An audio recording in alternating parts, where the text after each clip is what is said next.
प्रिय विद्यार्थियों, प्रगति हिंदी में मैं आप सबका हार्दिक स्वागत करती हूँ।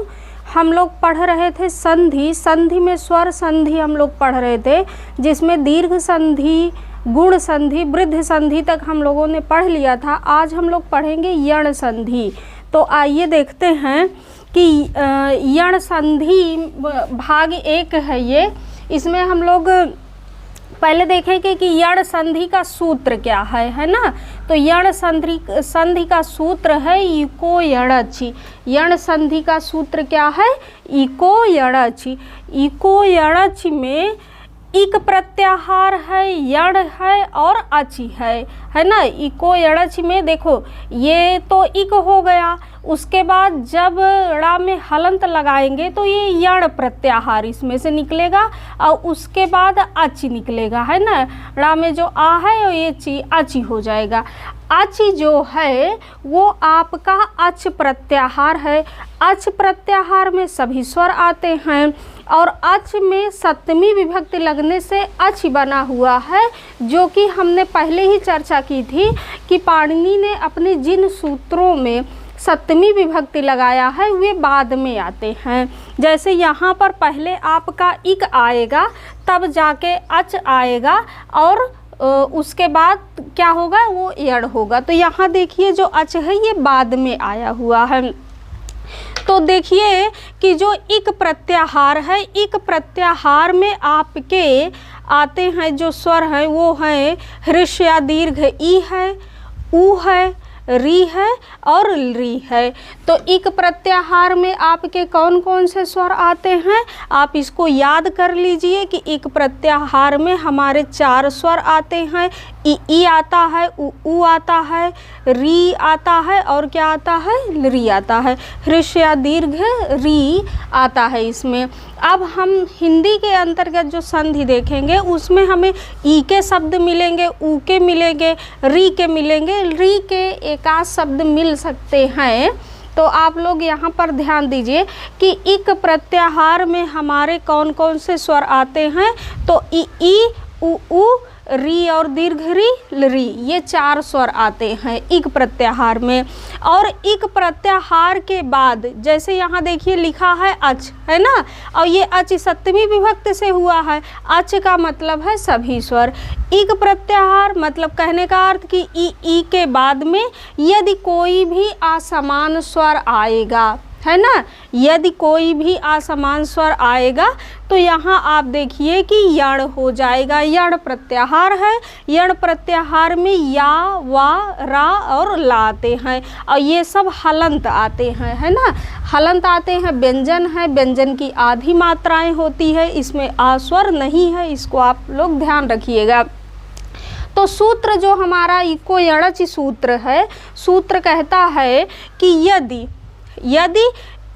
अब यहाँ देखिए मैंने नियम पूरा लिख दिया है, आप इसको ध्यान दीजिए कि अतः सूत्र कहता है कि इक प्रत्याहार, इक प्रत्याहार जान गए क्या है, ई, ऊ, री और दीर्घ री, री, है ना, के बाद में अच प्रत्याहार मतलब सभी स्वर, ठीक, अच प्रत्याहार मतलब सभी स्वर और कोई भी असमान स्वर, ठीक। अच प्रत्याहार में तो सभी स्वर हैं, लेकिन इक के बाद में कोई भी असमान स्वर आएगा तब जाके यण होगा, है ना।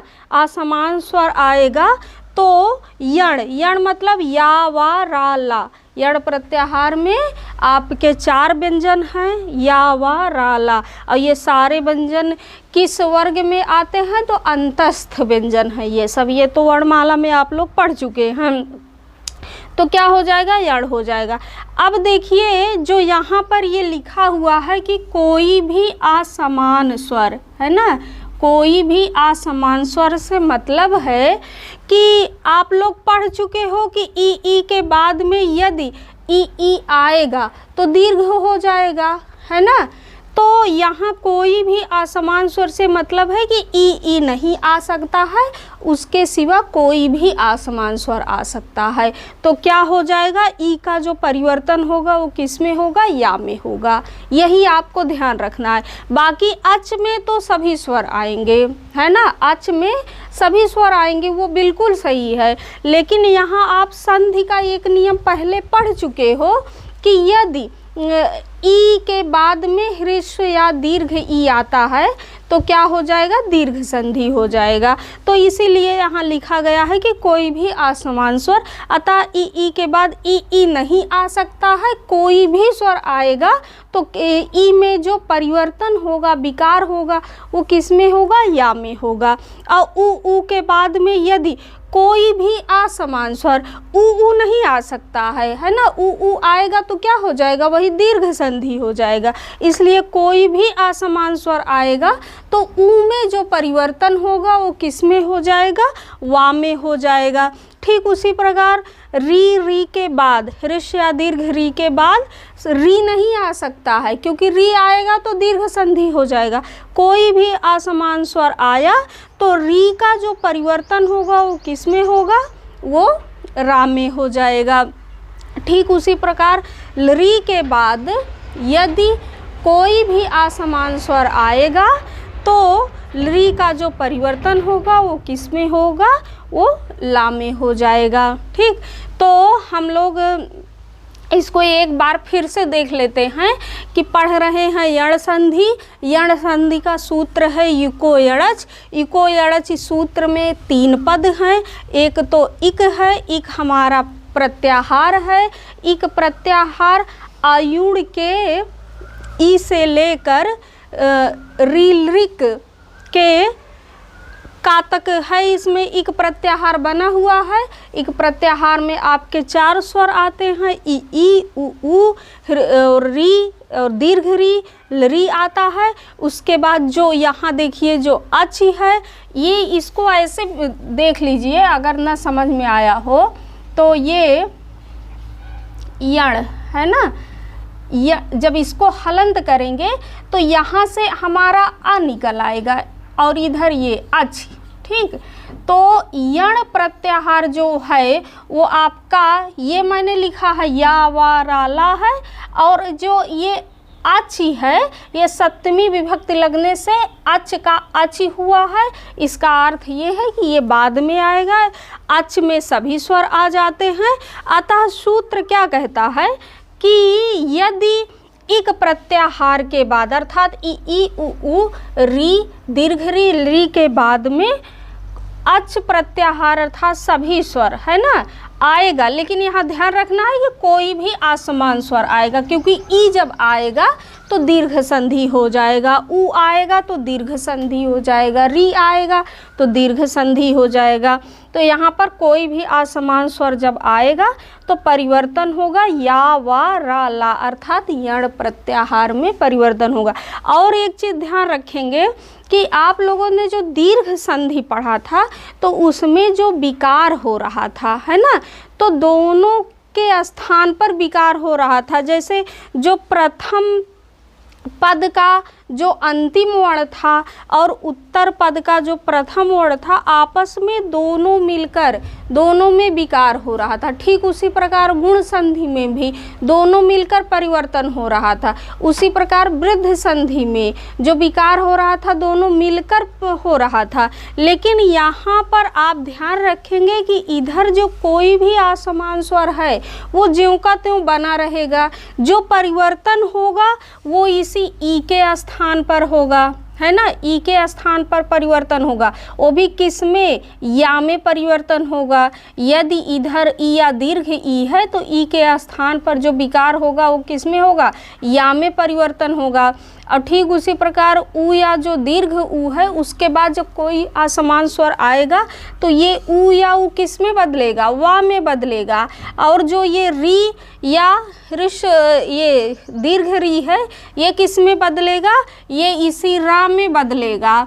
और जो ली है ये किस में बदलेगा, ला में बदलेगा। और यहाँ जो स्वर है असमान स्वर है इसमें कोई परिवर्तन नहीं होगा। आइए 2 उदाहरण लिखे हैं, इसको देखते हैं कि देखिए जैसे मैंने लिखा है यदि, मार्कर नहीं चल रहा है, यदि प्लस आपी है ना, यदि प्लस आपी है। अब यहाँ पर देखिए कि यदि के दा में क्या है, ई है, और जब इसको अलग करेंगे तो या और दा ऐसे दा हलंत हो जाएगा, प्लस इसमें से ई निकल गया और आगे क्या है, अप ही है।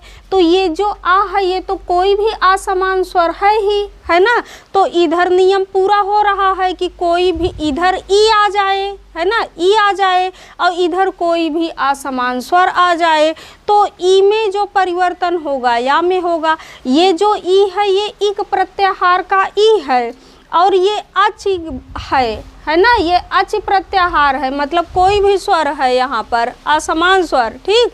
तो और ये जो ई के स्थान पर या हुआ है ये यण है। तो सूत्र ये देखिए यहाँ पर कि इक के बाद में यदि अच आएगा तो परिवर्तन किस में होगा, यण में होगा। अब एक तो इसको याद रखना है आपको कि इक के बाद में अच आएगा तो परिवर्तन यण में होगा, एक तो ये याद रखना है, ठीक। दूसरा क्या याद रखना है कि ई के बाद में कोई भी असमान स्वर आएगा तो ई हमारा किस में बदलेगा, या में बदलेगा।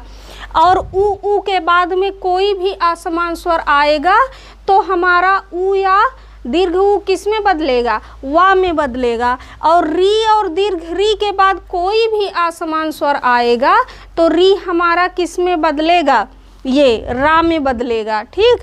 और री के बाद में कोई भी असमान स्वर आएगा तो जो री है ये किस में बदलेगा, ला में बदलेगा। यही आपको याद रखना है। एक तो सूत्र याद रख लेंगे, इको यणच, यण संधि का सूत्र है। कभी कभी तो सिर्फ सूत्र ही देकर पूछ लेंगे आपसे, दिए रहेंगे इको यणच सूत्र है किस संधि का, ऑप्शन में दीर्घ संधि, गुण संधि, वृद्ध संधि और यण संधि। तो आपको यण संधि का विकल्प चुनना होगा। तो एक तो इसका सूत्र याद कर लेंगे इको यणच। अब इको यणच में आप इक, यण और अच को याद कर लेंगे कि इक के बाद में अच आएगा तो यण हो जाएगा। और दूसरी चीज़ क्या याद रखना है कि ई के बाद में कोई भी स्वर आएगा तो या में परिवर्तन होगा, ऊ के बाद में कोई भी स्वर आएगा तो वा में परिवर्तन होगा, री और दीर्घ री के बाद में कोई स्वर आएगा तो रा में परिवर्तन होगा, और री के बाद में कोई भी असमान स्वर आएगा तो ला में परिवर्तन होगा और सब हलंत रहेगा। ये याद रखेंगे। यहाँ पर देखिए इसका हमने बता ही दिया कि कैसे, देखो ये ई हमारा या में बदला है ना। अब यहाँ पर देखिए यद लिख दिया गया है यही, और उसके बाद जो ई है या में बदला है तो यहाँ पर या लिख दिया गया है और या हमारा हलंत है। आगे हम आपी को जब इसमें जोड़ेंगे तो आ हमारा या में चला आया और पा पर छोटी की मात्रा हो गया ये यद्यपि। ठीक उसी प्रकार दिया गया है क्या, सु प्लस आगत, है ना, सु प्लस आगत बराबर क्या हुआ है, स्वागत हुआ है। अब अगर हम सा से ऊ को निकालेंगे तो सा हमारा ऐसे हलंत हो जाएगा और उसके बाद ये देखो ऊ है, फिर आगे क्या है, आगत में दीर्घ आ, अर्थात ये कोई भी असमान स्वर आया है तो जब ऊ या दीर्घ ऊ के बाद में कोई भी असमान स्वर आएगा तो ऊ में जो परिवर्तन होगा वो वा में परिवर्तन हो जाएगा, ऊ जो हमारा है वो वा में बदल जाएगा। तो इस ऊ से हमने बना लिया वा और वो भी ऐसे हलंत, है ना। तो अब इसको जब वापस लिखेंगे यहाँ आधा सा लिखेंगे, क्योंकि हमने जब वर्णमाला पढ़ा है तो वहाँ पर हमने पढ़ा है ना कि जितने भी खड़ी पाई के वर्ण जो भी वर्ण हैं तो उनको आधा करने के लिए उनकी खड़ी पाई को हटा दिया जाता है। तो यहाँ पर सा को आधा किया गया है, खड़ी पाई को हटा दिया गया है ना। अब इसमें जो ऊ स्वर लगा था उसकी जगह वा बनाया गया है। ये देखिए वा हमारा हलंत है। अब जब हम यहाँ वा लिखे हैं और आगे है हमारा आगत तो इस वा में दीर्घ आ गया तो वा का स्वरूप ऐसे हो गया और उसके आगे गा और ता लिखेंगे तो ये हो जाएगा स्वागत। अब इसके आगे हम लोग और भी उदाहरण देखेंगे यण संधि के भाग 2 में। तो धन्यवाद।